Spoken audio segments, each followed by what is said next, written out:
আসসালামু আলাইকুম আরহামাতুল্লাহি বারাকাতুহু। প্রিয় ভাই ও বোনেরা, আশা করি সবাই আল্লাহর রহমতে ভালো আছেন।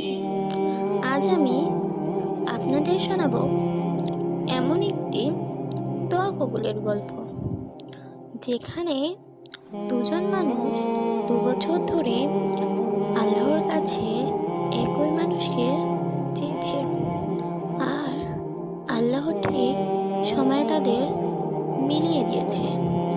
তাই গল্পটি শেষ পর্যন্ত দেখুন।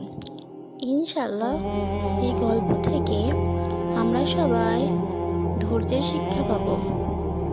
বিসমিল্লাহির রহমানির রহিম।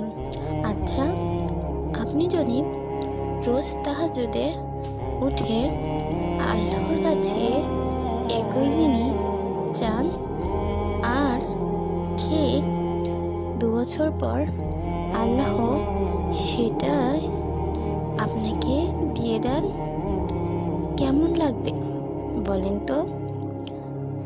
আজকের গল্পটা এমনই একটি দোয়া কবুলের গল্প।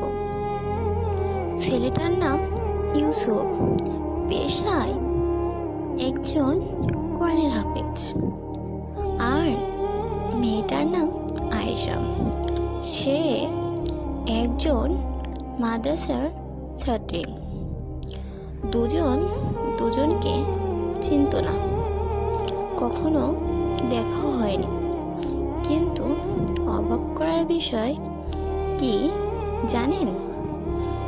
গত 2 বছর ধরে দুজনেই প্রতিদিন সিজদায় গিয়ে একই দোয়া করত, ইয়া আল্লাহ, আমাকে একজন দিনদার পর্দাশীল জীবনসঙ্গী দান করুন। তারপর একদিন এক আত্মীয়ের বিয়েতে হঠাৎ 2 পরিবারের দেখা।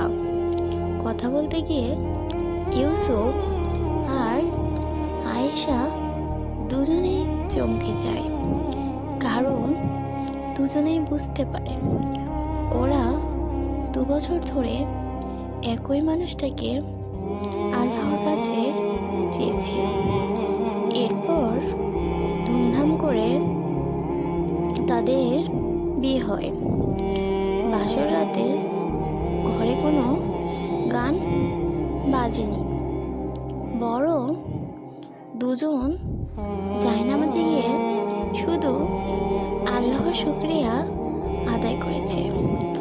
ওদের সংসারে টাকা পয়সা কম, কিন্তু শান্তি অনেক, কারণ ওদের ঘরের প্রতিটা দেওয়ালে কোরআন তেলাওয়াত।